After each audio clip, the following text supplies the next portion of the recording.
நீங்கள் சொல்ல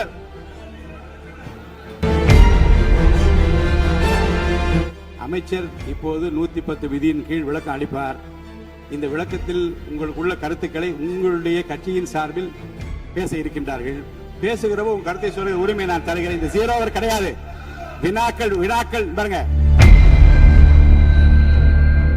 நேற்று நடந்த அந்த சம்பவங்களை குறித்து திராவிட முன்னேற்ற கழகம், அனைத்து இந்திய அண்ணா திராவிட முன்னேற்ற கழகம் உட்பட இந்த அவையில் உள்ள அனைத்து கட்சிகளை சார்ந்தவர்களும் தங்களுடைய எண்ணத்தை வெளிப்படுத்தி இருக்கிறார்கள், துயரத்தை வெளிப்படுத்தி இருக்கிறார்கள், ஆறுதலை வெளிப்படுத்தி கடிதம் மூலமாக எங்கள் கருத்துக்களை சொல்ல வேண்டும், இந்த விதியின் கீழ் சொல்ல வேண்டும் என்றும் என்னை கேட்டிருக்கிறார்கள். இப்போது 110 விதியின் கீழ் தொழிலாளர் நலத்துறை அமைச்சர் என்னிடம் அனுமதி கேட்டிருக்கிறார். ஒரு அறிக்கையை படிக்க வேண்டும் என்று அமைச்சருக்கு அனுமதி அளிக்கப்படுகிறது.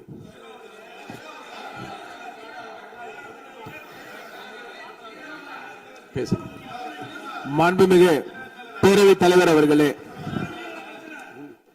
திருவள்ளூர் மாவட்டம் ஊத்துக்கோட்டை வட்டம் பெரியபாளையம் அருகே கன்னியர்பேர் கிராமத்தில் 21/6/2026 அன்று Saint Peter and Paul Sea Food Exports Private Limited படிங்க ரெஜிஸ்ட்ரேஷன்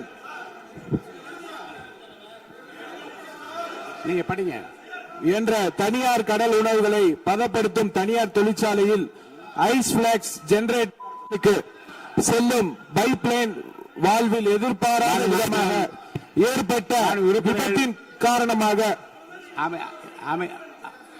உறுப்பினர்கள் அமருங்கள்.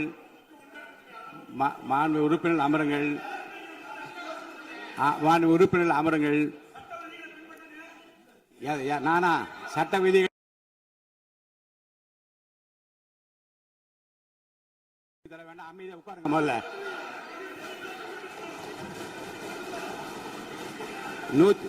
110 விதியின் அரசின் சார்பில் இருங்க. அரசின் சார்பில்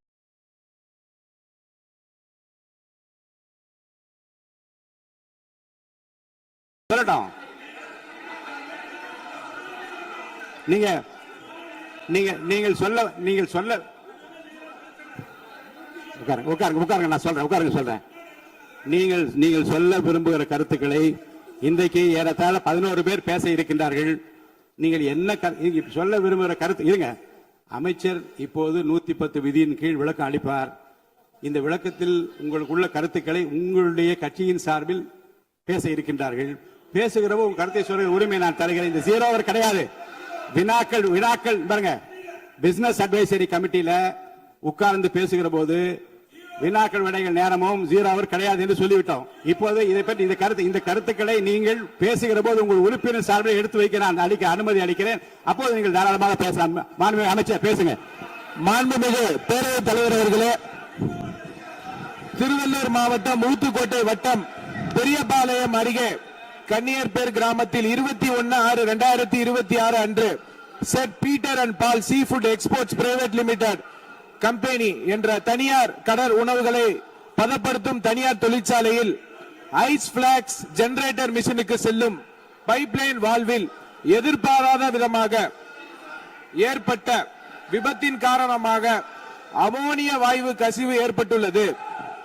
இந்த விபத்தின் காரணமாக இதுவரை அங்கு பணியில் இருந்த 74 நபர்கள், 70 பெண்கள், 4 ஆண்கள் பாதிக்கப்பட்டு அரசு தனியார் மருத்துவமனையில் அனுமதிக்கப்பட்டு சிகிச்சை பெற்று உறுப்பினர் அமருங்க. உறுப்பினர் அமருங்க.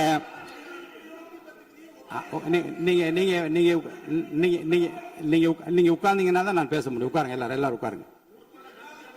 பாருங்க, நீங்க உங்க கட்சி தலைவர் பேசுற, நீங்க எல்லாம் குறுக்க ஏன் பேசுறீங்க? பேசாது, குறுக்க பேசாது. யாரோ ஒருத்தர் பேசுங்க.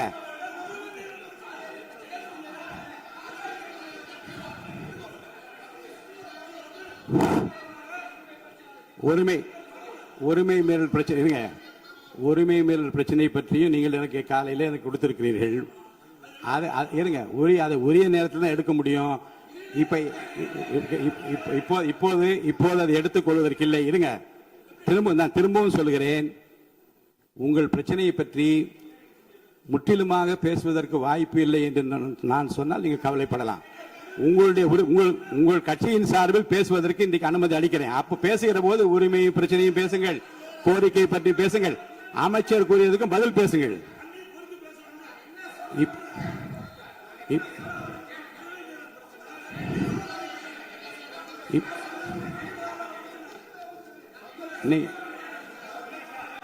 இப்போது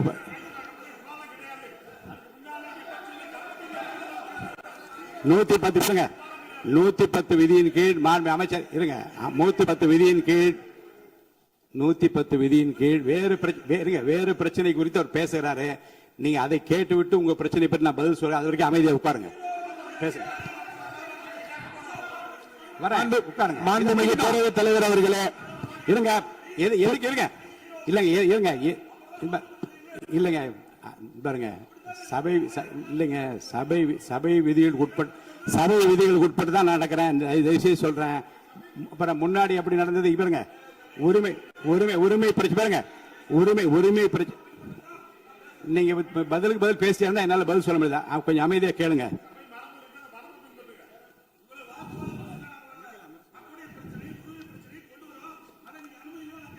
அந்த அனுமதி 110 விதியின் கீழ் இந்த சம்பவத்துக்கு இல்லங்க சார். இருங்க, நான் என்ன சொல்றேன், நான் சொன்ன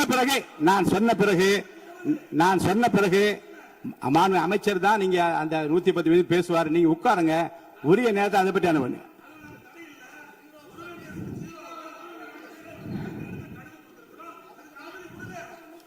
நூத்தி 10 விதியின் கீழ் மாண்பு அமைச்சர் விளக்கத்தை அளித்த பிறகு நீங்க பேசுங்க.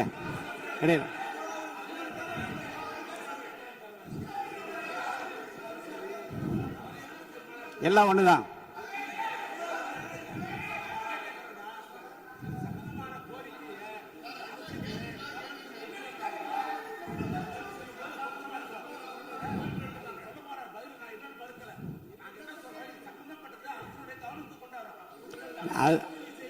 அதற்கு அதாங்க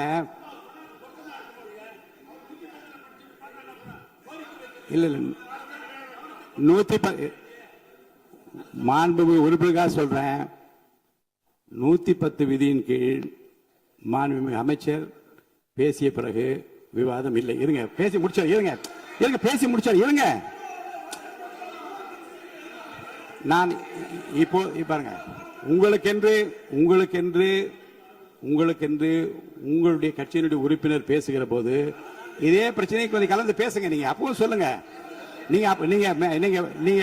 நீங்க உரிமை மேல் ஒரு மேகதாது பிரச்சனை இருங்க சொல்லி முடிச்சிடுறேன். மேகதாது பிரச்சனை பற்றி உரிமை மீறல் கொடுத்திருக்கிற அந்த விவாதத்தை நீங்கள் உங்களுக்கென்று பேச இருக்கின்ற உறுப்பினர் பேசுகிற போது நீங்க அந்த பிரச்சனையை சொல்லலாம்.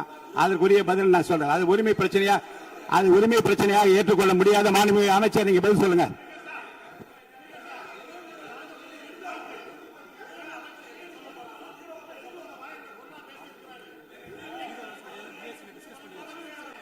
ஏற்கனவே அலுவல் ஆய்வு குழு எடுக்கப்பட்ட முடிவுபடிதான் நடப்பேன். அலுவல் ஆய்வு குழுவுக்கு மீறி நடக்க முடியாது. தயவுசெய்து அமருங்கள். மாண்புமிகு அமைச்சர், நீங்க 110 விதிகள் உங்களுடைய படிங்க. நீங்க மாண்புமிகு பேரவைத் தலைவர் அவர்களே, இவ்விபத்தின் காரணமாக இதுவரை அங்கு பணியில் இருந்து 74 நபர்கள், 70 பெண்கள், 4 ஆண்கள் பாதிக்கப்பட்டு அரசு மற்றும் தனியார் மருத்துவமனைகளில் அனுமதிக்கப்பட்டு சிகிச்சை பெற்று வருகின்றனர். இதில் 15 நபர்கள் அரசு மருத்துவமனையிலும் 27 நபர்கள் தனியார் மருத்துவமனையிலும் தீவிர சிகிச்சை பிரிவில் அனுமதிக்கப்பட்டு தொடர் கண்காணிப்பில் உள்ளனர். 27 நபர்கள் சாதாரண சிகிச்சையில் உள்ளனர். இவ்விபத்தின் துரதிருஷ்டவசமாக 5 பெண்கள் உயிரிழந்து உள்ளனர் என்ற துயரமான செய்தியினை கேட்டு அறிந்து மாண்புமிகு முதலமைச்சர் அவர்கள் மிகவும் வேதனை அடைந்து அவர்களுடைய குடும்பத்தினருக்கு ஆழ்ந்த இரங்கலையும் ஆறுதலையும் தெரிவித்துக் கொள்வதோடு முதலமைச்சரின் பொது நிவாரண நிதியிலிருந்து தலா 2 லட்சம் ரூபாய் உடனடியாக வழங்க உத்தரவிட்டுள்ளார்கள்.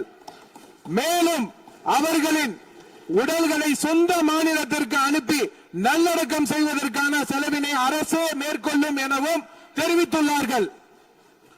மேலும் இவ்விபத்தின் மருத்துவமனையில் அனுமதிக்கப்பட்டுள்ள நபர்கள் தீவிர சிகிச்சை அளிக்கவும் மாண்புமிகு முதலமைச்சர் அவர்கள் உத்தரவிட்டுள்ளனர்.